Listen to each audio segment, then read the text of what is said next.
Hey guys, thanks for joining us on another episode of the You Can't Afford Me podcast. I want to say I have real estate royalty in the building today.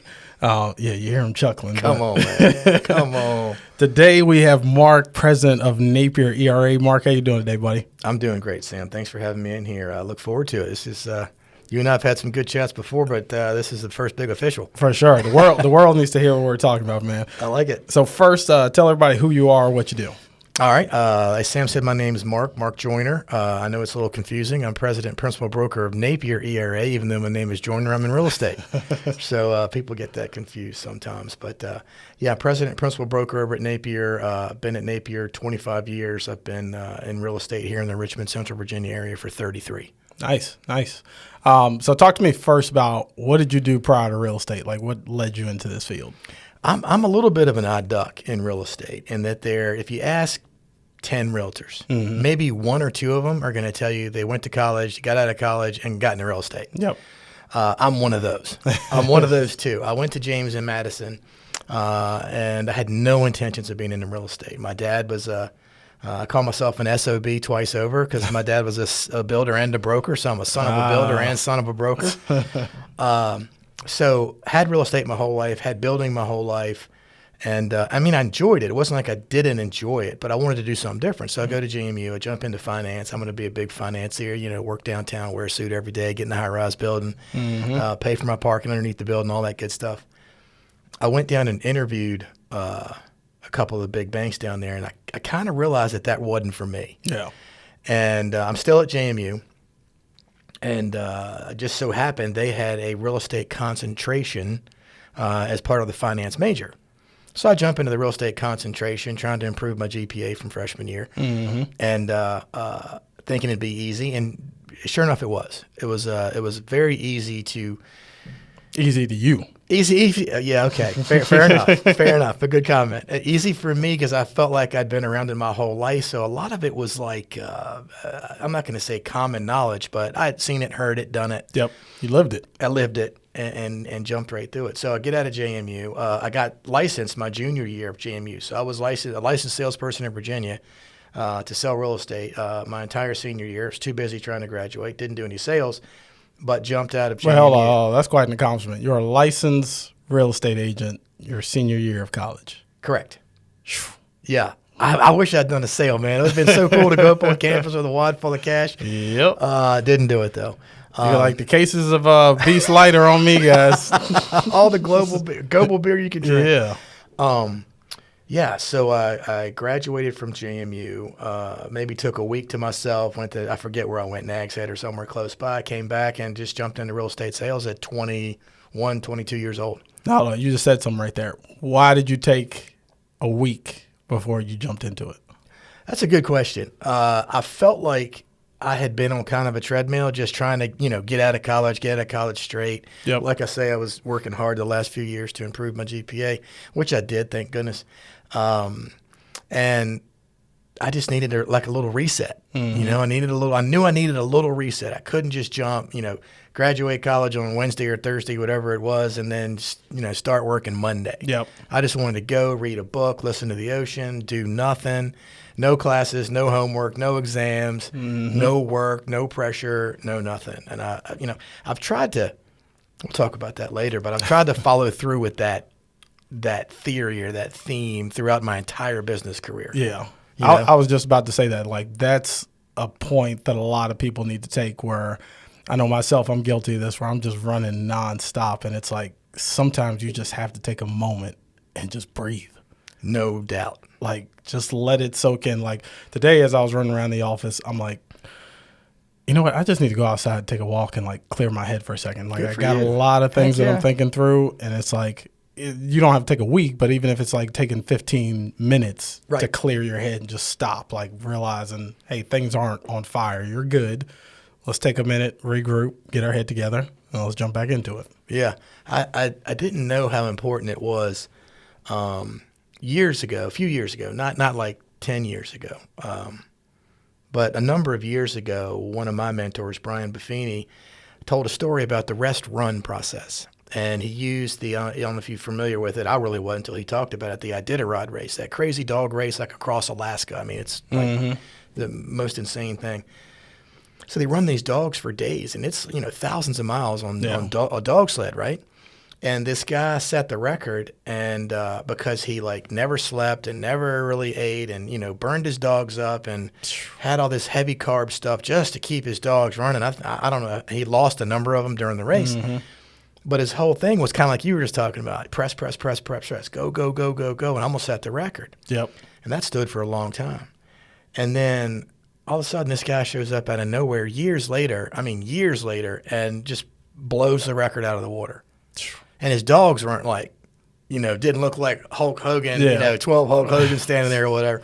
They were normal dogs, normal dude, a normal pack that he jumped on the sled and took off. Well, real long story short, how he reset the record by a lot was he rested as much as they ran, because when they ran, they were running a lot faster. So Brian's whole thing is that reset keeps you more focused, keeps you working better, keeps you sharper when you're on, but you got to be able to turn yourself off every now and then. Yeah. Oh, man, that's such a good point. Right? That's a lesson that as entrepreneurs we all need to take heed of, because you will burn yourself out. I don't care how much you love doing what you do. If you don't take those moments for the mental health, your physical health, just to get yourself in check, you can't run this race long. So something like that, man, that's a powerful story. I'm going to have to read that full story on that. Yeah, it's good stuff. So go straight into real estate. Talk to me about it then. What was it like your first year in business? So let me ask you this. Let me preface it with this. Obviously, we do a lot of work with realtors. I've found that a lot of real estate agents don't treat their business like a business. They treat it as a straight commission check. They get paid, they put it in their family's joint account, and they keep it rolling. And then January rolls around the next year, and they're like, holy crap, I owe $60,000 in taxes. I can't afford to do anything now. When you first got started, how did you treat it? Did you treat it like a business, or did you really just treat it as a job? It's business. And I was fortunate because I had just come out of business school. And I had already had all of my real estate licensing classes. Like I told you, I went ahead and got that. But in addition to that, I'd already had all of my broker classes as well. So all the broker management, business management, financial management, office management, people management, I'd already had all that. Yep. So I'm probably on business overload, right? And watching my dad grow up my entire life as an entrepreneur in his businesses. Yep. I grew up with it too, so I had that bug a bit, and when I started, I knew I had to differentiate myself because I knew I was going to be a 20-something-year-old sitting in front of 40 and 50-year-olds talking about their real estate transaction at 20-something years old, and I knew if I was competing against another realtor, they're probably going to be in that person's age bracket, not mine. Yep. So I was like, what are you going to do? What are you going to do? Well, damn if I didn't get my laptop out.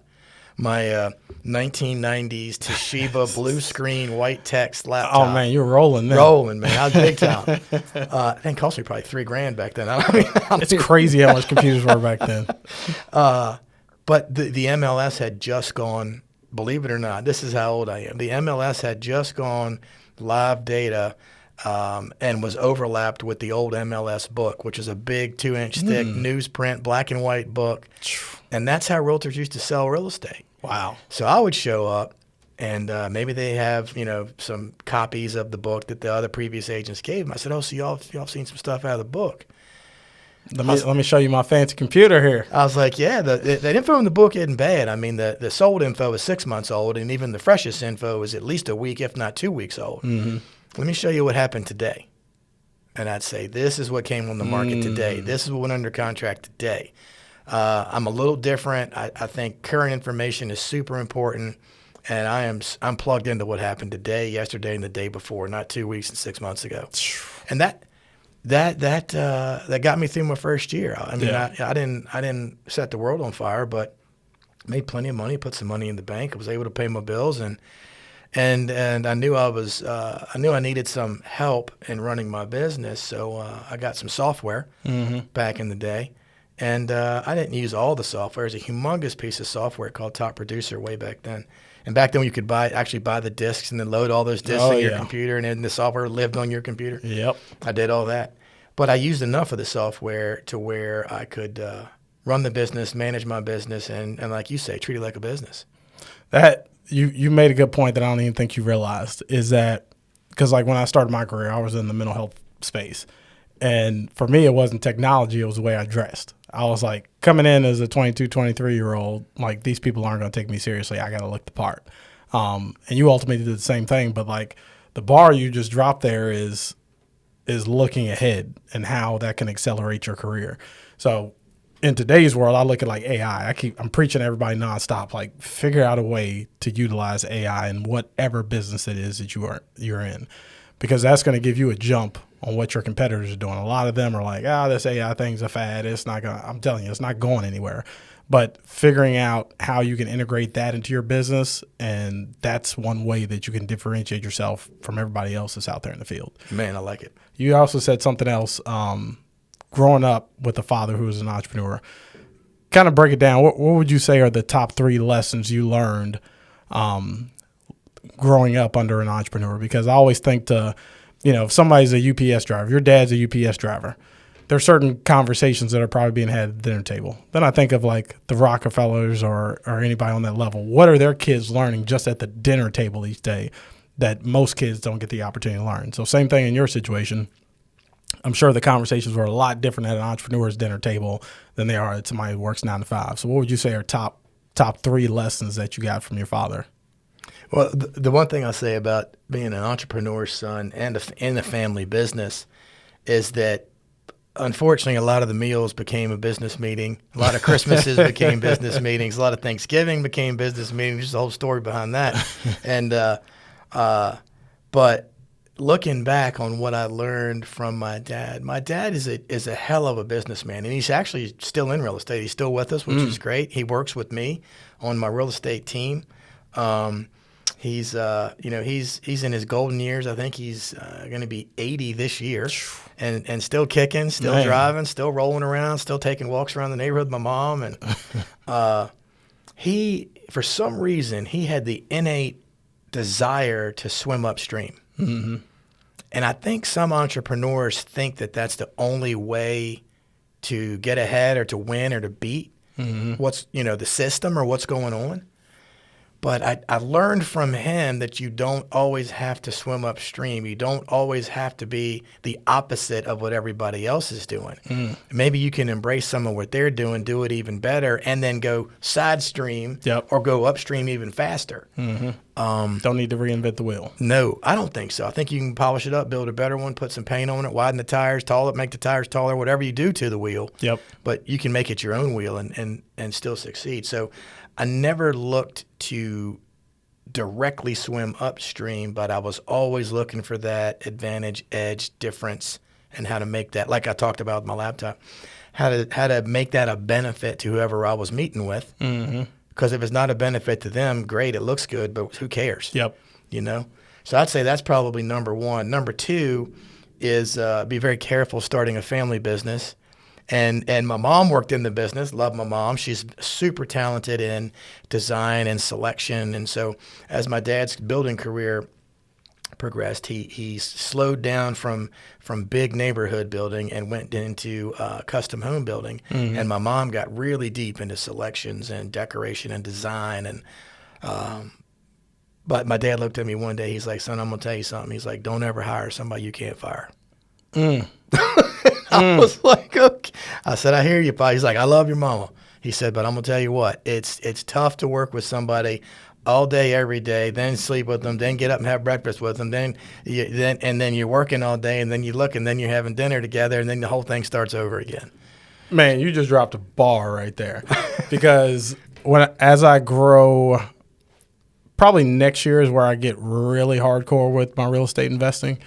And since my wife is a stay-at-home mom, like the thought's been like, hey, once the kids start going to school full-time, what is something that she can do without, I don't want my wife working in a retail store for some 50% discount. Like, yeah, we got it. You don't need to be working for $20 an hour. Right. But she loves interior design. She loves decorating our home, things like that. And it's always been my thought, like, well, let me kind of transition her here into the real estate side. I get the property. She can go in and design them, decorate, do all those sorts of things. But you may have just talked me out of that. Well, I'm not saying it can't be done, because we've got a number of husband and wife teams in real estate, and they seem to have it balanced and all, but it'd be fun. You probably just prompted me to have a discussion with them and how that side of life goes. I mean, are y'all able to unplug like we were talking? Are you able to have a family dinner or Christmas or Thanksgiving and business doesn't creep into every conversation? Because what I like right now is that, I'll give my wife updates in terms of things that are going on with the business, but she's not an entrepreneur. Like, I share one piece of a story and like her heart drops in her stomach, like, oh my God, we're going to be bankrupt next. No, just because this happened doesn't mean anything like that. Like, we're good. But yeah, I've always seen couples that work together, and I'm like, I'm not sure I could ever have a marriage strong enough to survive that. I don't know if me and my spouse could be together all day, every day, nonstop. Yeah. Like, it's a difficult place to be in. All right. So growing your career, you started to put a team together. Now you're president at Napier ERA, which when that transition happened, like about a year ago? Actually, almost exactly a year ago, February last year. Nice. So one, talk about how you got into a position to do that. Okay. How did you build yourself and work with a company to be in a position to take over as president? Man, that's a great point to make, Sam. And I'm nothing magical, but my experience specifically. And it was really, I'm not going to say by accident, but it was almost inadvertent. Yes, I wanted to run my own company one day. Yes, I wanted to be the man making the decisions and helping everybody do better one day. Mm-hmm. But that last thing I said, helping everybody do better, that's what got me in front of the people that make these kind of decisions. So, and helping everybody get better, I jumped into teaching and training at the Association of Realtors. And because, I'm 20-something years old at the time, and the average realtor was probably between 40 and 50 years old, average at that time. And so I'm not going to say I grew up with computers, but I had computers for years. And so I was like, you know what? I went to the association. I was like, I can teach these people computers. I mean, computers are coming our way. Yeah. We're finally got rid of that book. Now we got data online. We got some online MLS systems here where we'll get our forms online. We'll start. I mean, it's coming. Yep. And so if y'all want me to jump in and do some coaching, teaching, training on that, I'll do it. They said, that'd be great. So I designed a couple of PC classes, computer classes. Now let's pause there for a second. Why did you choose to add value with, I'm assuming there was no transaction involved there. Were they paying you for those classes? At first, no. Okay. So why did you choose to do something for free? Great, yeah. I have that thing. I have that team captain, coaches. I didn't know it at the time because I'm in like the one-on-one business. Yep. Right? Real estate is not only you're competing against everybody. Everybody else that does real estate is your competition. But I had that weird itch to help everybody do that better. And I didn't know how much I had it until I taught my first few classes at the Association of Realtors. Yep.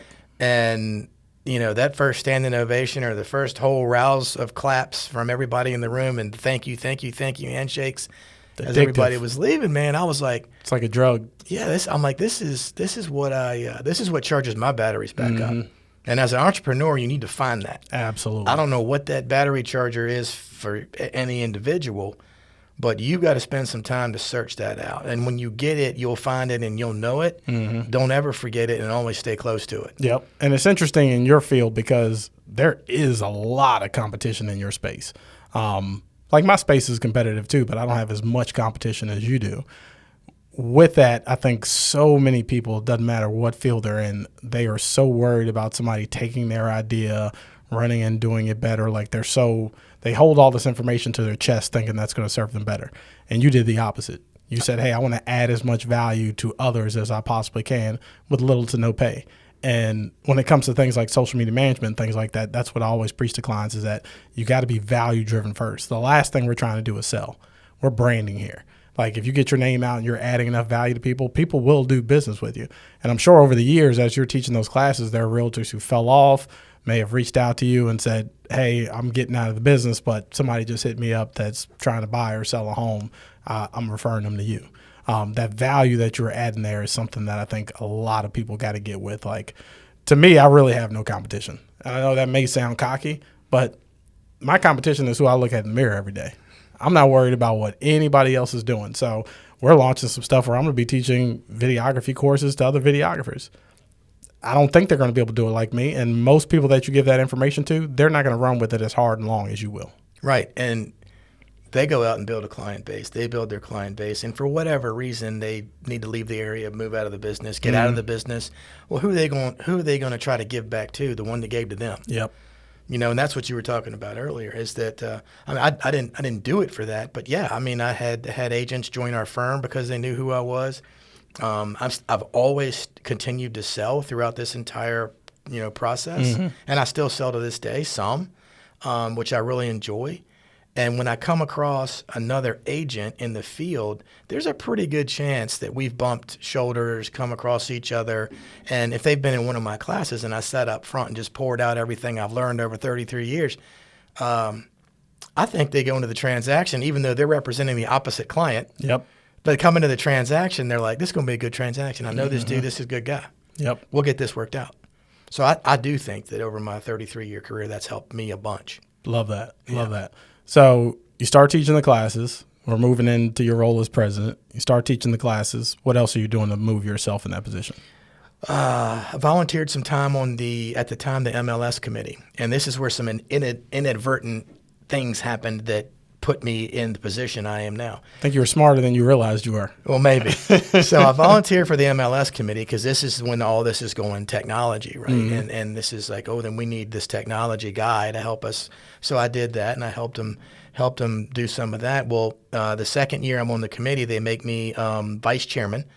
So I'm vice chairman of the MLS committee for the Richmond Association of Realtors in the Central Virginia MLS. Well, that year, the chairman moves and leaves town, like in a flash. And that's like, that's interesting. Well, what they didn't tell me was that vice chairman becomes chairman, and chairman of the MLS committee has a seat on the board of directors. So here I am at 20-something years old, and I'm sitting in this room of board of directors, and these are the most powerful women and men in real estate in the Richmond area, and me. Knees shaking a little bit? A little bit. And I said, you know what? All I can do is be me. And that's all I did every time I was in there. I was just me, and they asked me a question about this, that, or the other, and I didn't think about like the politically correct answer or what does everybody want to hear. I'm like, if I tell them exactly what I think, then I'll remember what I said yesterday and next year and the year after. So I just told them what I thought. And it got a little thick sometimes. I mean, sometimes you'd have two or three of the biggest names get up and say something about this software system or that software system. And the president, I'll never forget her. She helped make me who I am today. She'd always look over after the two or three biggest people in the room said something. Oh, what do you think, Mark? And I was like, oh my God, because what I'm thinking is totally different than what the three of them just said. Yeah. And I said, here we go. I'm going to say what they said and be like them, or I'm going to say the truth, and wherever the chips fall, they fall. And I always told the truth. And a lot of times it was totally opposite of what the room was thinking. But here's what I didn't know at the time. So that chairman leaving, making me the chair, and then putting me in that room with the board of directors, well, at the time, who are all those? Who's going to hire people in real estate? To run an office, to run a branch, to build a branch, to do what they're looking for other leaders in the industry. I'm in the room of leaders. Yep. I didn't know it, but I was kind of acting like one at a pretty young age. I was 20-something years old on the board of directors for the Association of Realtors. So I think that little plan right there, I had nothing to do with it, but how that plan played out put me shoulder to shoulder with all the decision makers.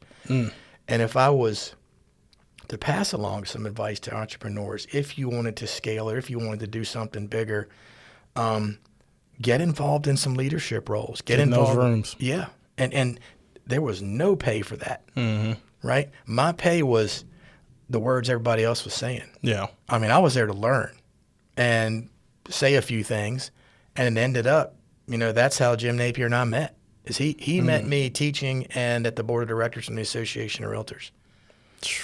But he invited me to breakfast, and I'll never forget it. This is I've been with a couple different firms before this, and my dad and I tried to work together. But back to his statement of don't ever hide, and the Thanksgiving and the Christmases, we looked at each other one day, and we just, in a very businesslike but father-son way, said, man, You're great at what you do. I'm great at what I do. Let's just do this in different places, but keep doing it. Yeah.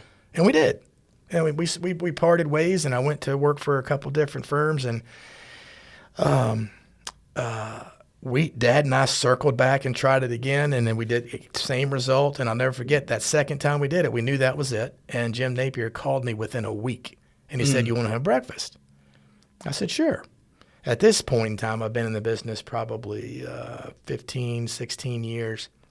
Had a good book of business. So I thought he just wanted to have a successful agent come over and was going to schmooze me on that. And we got about halfway through breakfast, and I said, "So you want me to come work for you?" He goes, "Yeah." I was like, "Oh, so you want me to come work, sail out of your West End office?" He goes, "No, I want you to run the West End office." I'll never forget this. I looked at him and I said, "Jim, you got people in that office that have been in the business longer than I've been alive." Yeah. And he didn't blink. He looked right back at me and said, "And you know, Mark, those are the people that need you the most." I was like, all right, this guy's thought this through. Yeah. This isn't just like, let's go see what happens. He's looking for something, longer term, further down the road thing. So that was in March of '98. And then 2000, he opened up the ability for me to buy in as a partner. And so I spent a number of years buying in, a little bit here, a little bit there, a little bit here, a little bit there as a partner in the firm. And, here we are. I'm at Napier 98 to today. So, I mean, what's that, 25, 26 years? Nice. 26 years in March, and principal broker and president. So talk to me about your role, because it seems like you were becoming a leader and developing all these leadership characteristics without even like realizing it. Like a lot of people are searching for this knowledge, and I guess it was just by osmosis, like what you learned from your parents, you're starting to just implement those things into your life without even fully recognizing what it is that you're doing. So to come over that young and run an entire office and now be president, just for put it in perspective for people, how many agents roughly are at Napier ERA? Right now, we've got about 120. Okay.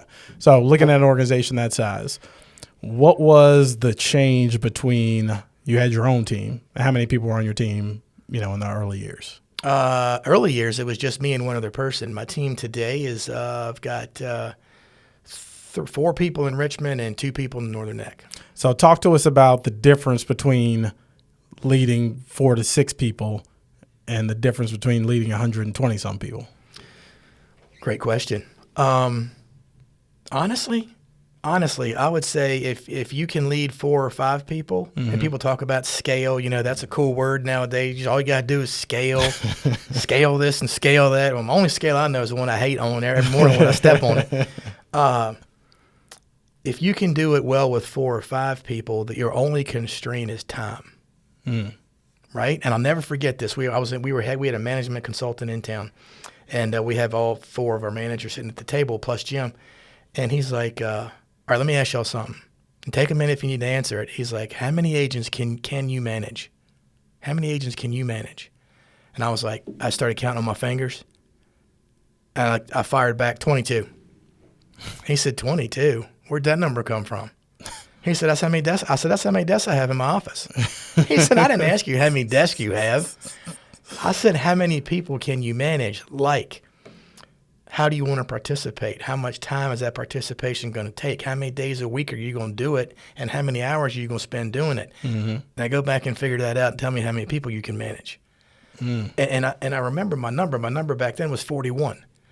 And my number was 41 because when I do my business planning, when I do my education, when I do my contract coaching and buyer agent coaching and deal doctoring and negotiating coaching, and I put time values on all that, and then I put my day in there, because I've never worked from sunrise to sunset. Yeah.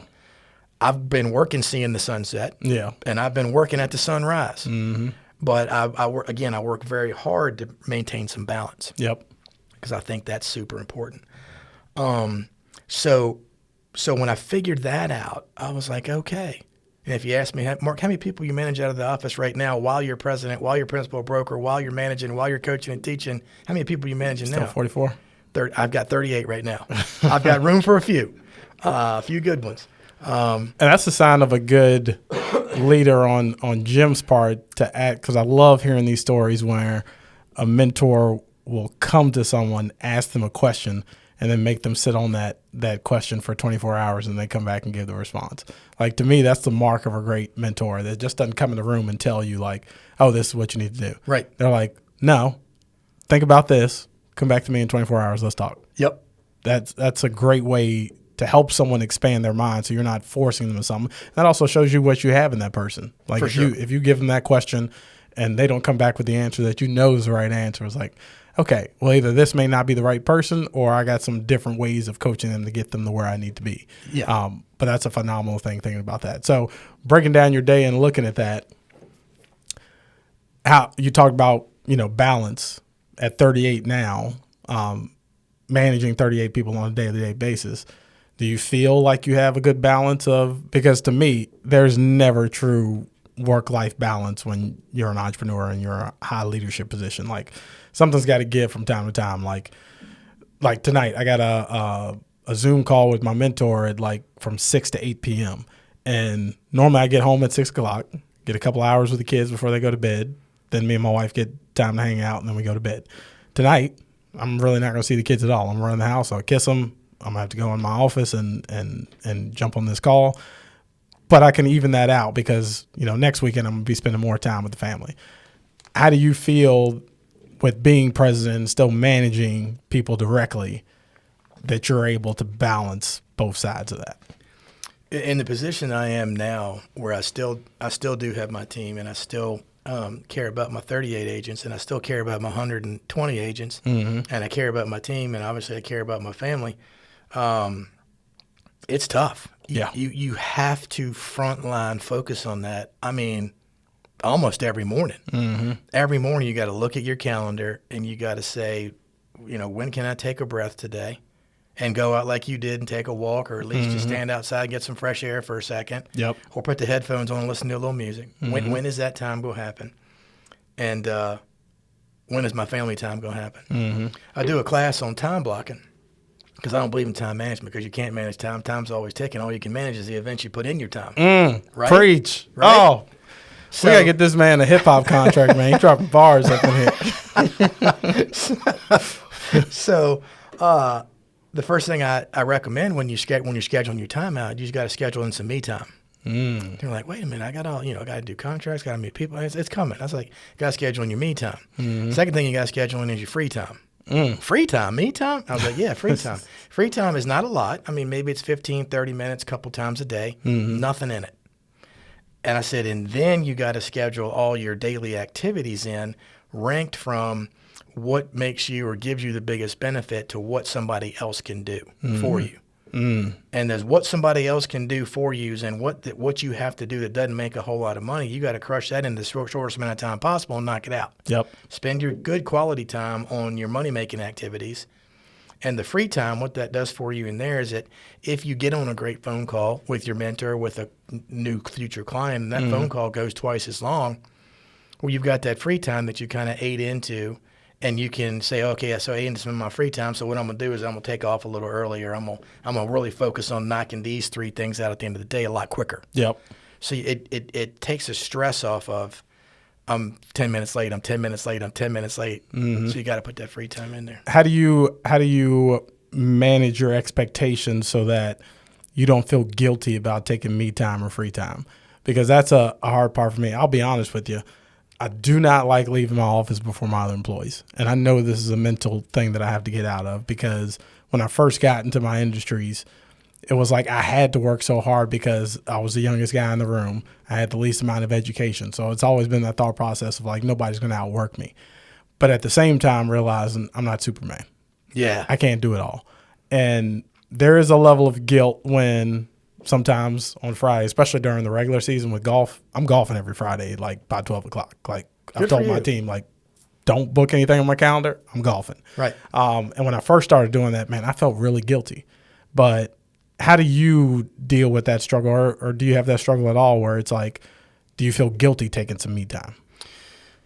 Great question. I have, and I think realtors have this beautiful benefit, in that we don't have a set day. Yeah. Somebody asked me the other day, they're like, well, They called me on the weekend. They called me over this past weekend. Oh man, I hate to call you on Saturday. I was like, you know what I do for a living, right? You know I've been in real estate my whole life, right? They're like, oh yeah, y'all work weekends. I'm like, man, for us every day's a Monday. Mm-hmm. And we have to schedule our weekends. Now the cool thing about that is we might get a weekend on a Wednesday and Thursday when most other people can't golf. Most other people can't kayak the pond and catch fish. And the prices are lower all during those times. Yeah. So I had that going for me as far as not feeling guilty, because I have always run my own schedule ever since graduating college and getting into real estate. Now, when Jim Napier hired me, that's the first big management position I had. Mm-hmm. And yet, trust me, I had a suit on. I was in the office at 8:30 every morning. Mm-hmm. Now, I did have the benefit of out office meetings, and I had trainings I had to do out of the office. So I didn't feel as I'm going to say like anchored to the geography. Yeah, I was more anchored to my team, making sure they were all okay. Mm-hmm. And I could do that by phone. We didn't have Zoom back then, but I could do it by phone. I could send them a text message or hit their beeper up and have the good old days. Have them call me back and just put my hands on their shoulder. We call it the "How's your mama?" You just put the hand on the shoulder and how you doing? Did you get everything done this week you want to get done? Is there anything else we can do for you? But we realtors have we've had work from home way before COVID. Yeah, we've always been the work from home, and we needed to focus on getting into the office as an industry to get with your team and get some of that camaraderie going and feel that whole synergy energy thing. Yep. So I never really had to fight the guilt of either leaving the office early or balancing my time. I tell you what really got me over it is my dad being a builder and me being a realtor working out of the same office. Because if you know anything about construction, those boys and girls start early. Oh, yeah. I mean, they're up and rolling when the sun's up. Yep. And here I come strolling in real estate at 9, 10 o'clock in the morning because I've been negotiating a contract till 11 p.m. the night before.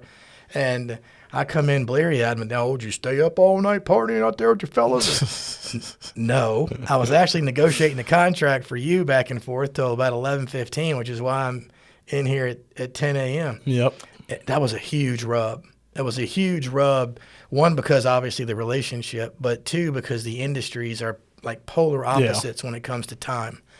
And if I did have any guilt about taking my own time, that got rid of it. Dad and I working in the same office cleared that up entirely. Love it.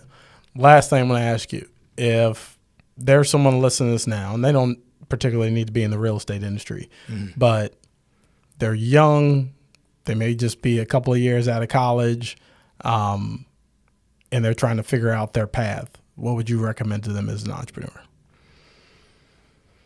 Don't pigeonhole yourself into where you think you should be. Try some other things, explore some other things, maybe do it on somebody else's dime. A lot of entrepreneurs started off as employees and then figured out how to do something they were doing a whole lot better. Yep. Or they found a niche in what they were doing that wasn't filled properly, filled that niche, boom, their business takes off and goes bonkers. You can learn a lot from other businesses and other business people. Like me being in the boardroom, I sat back and listened 95% of the time. I did a little bit of talking and then a lot more listening. If you put yourself in positions to listen to a lot of different people, I think that is the best way to find you and what yours. And don't be afraid if you go off on number one and it wasn't right. Yep. You know what I'm saying? I mean, there's the best entrepreneurs probably have not started one business and knocked it out of the park. Yep. Right? They've started multiple businesses, maybe sold a few, maybe went out of business a couple times. And then they started to really hone in on what they wanted, how they wanted it, and where they wanted it. And I think, the old saying where God gave you 2 ears and 1 mouth for a reason. Yep. You use your mouth so you can turn your ears on even more. Ask a lot of questions and then shut up. I like it. And entrepreneurs are typically pretty outgoing, extroverted, 100%. salespeople kind of people that like to talk. Yes. It's hard for us to shut up and listen. Yes, it is. To be a good entrepreneur, you do a lot of listening. When I'm in certain rooms, I try to shut the hell up. Right. Like when there are people that are on a whole nother level that I'm trying to get into, there's no there's no value for the time that I'm getting with them. It's not going to benefit me to talk. It's going to benefit me to listen. And the more I can absorb in that short period of time, that's ultimately going to help me. I can go flap my gums to somebody else who's not in that room and help them level up. But when you're in that room with a certain caliber of people, soaking in that information is one of the most valuable things. Mark, this has been awesome, man. If people want to follow you, get in contact with you, where can they find you? Man, I'm on Facebook. I'm on Instagram. I don't do the TikTok, though. No TikTok? You ain't dancing on TikTok, man? I don't do it. I don't. I probably should at some point, but I'm just not that guy. You can follow me at KMarkJ on Instagram and on Facebook. You can also look up KMarkJ. And my real estate team, Go RVA Homes, is all over Facebook as well for some good information. Love to connect up. It's good stuff. Appreciate you being here, buddy. Yeah, man. Thank you. All right, and we will see you guys on the next episode.